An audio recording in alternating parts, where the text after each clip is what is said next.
Stop scrolling. You won't believe what went down at the Senate Judiciary Committee today. Senator Josh Hawley is back in the spotlight, grilling President Trump's nominee for Assistant Attorney General Gail Slater. Hawley, a fierce critic of big tech, didn't hold back, questioning Slater about her stance on tech monopoly.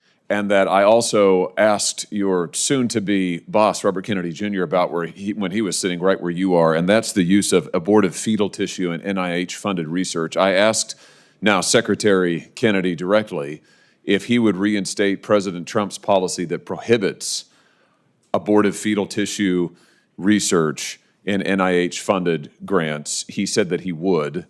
Let me just ask you the same to make sure we're all on the same page here. Do you support that policy? Will you prohibit the use of abortive fetal tissue in NIH research, NIH-funded research? Senator, I'll absolutely follow the lead of Secretary Kennedy and President Trump on this.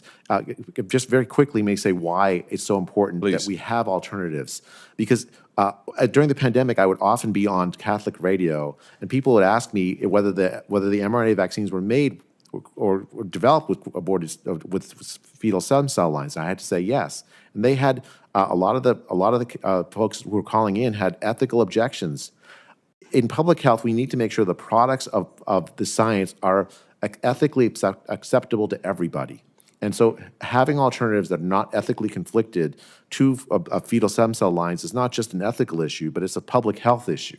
We need to make sure that everyone is willing to take the kinds of progress that we make, and so I'm absolutely committed to that. Very good. Thank you very much. And I think it's a tremendous point that it is not only an issue of moral principle, although it is an extremely important issue of moral principle in the first instance, but it is also a public health issue. We think about millions and millions of Americans who are understandably very concerned about the components, if you will, of many of these palliatives and vaccines, and we want them to be able to access this on the same basis as others. So thank you for making that point.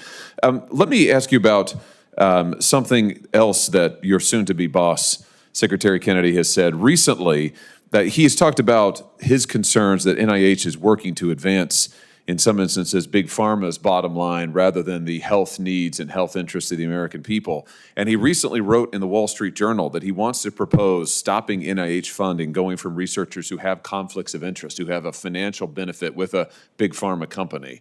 Can you comment on that? Do you support that effort? And can you comment on the importance of making sure that what we're doing with our NIH funding is prioritizing the health of Americans, not the profit of any particular corporation? Senator, I think that transparency in conflicts of interest is fundamental to trust in science, and I absolutely committed to making sure that transparency is at the center of the work supported by the NIH.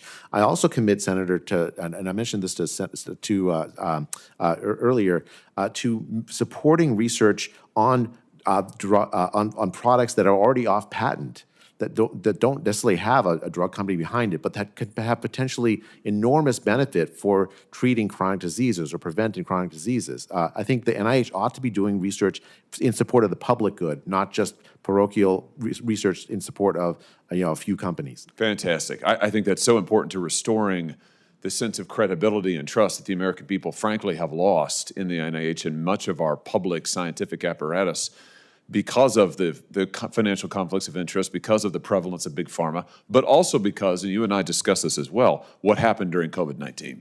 And I just want to ask you about that in my remaining moments here. I had the opportunity to question the author, or one of the co-authors of the now infamous Proximal Origin paper. Dr. Robert Gary is the individual who I had the opportunity to question. He wrote that paper on March 17th, 2020. You probably remember, Doctor, this is the paper that infamously stated, and I'm going to quote it now, that the SARS-CoV-2 is not a laboratory construct or a manipulation. What does this mean for the GOP and the future of tech regulation?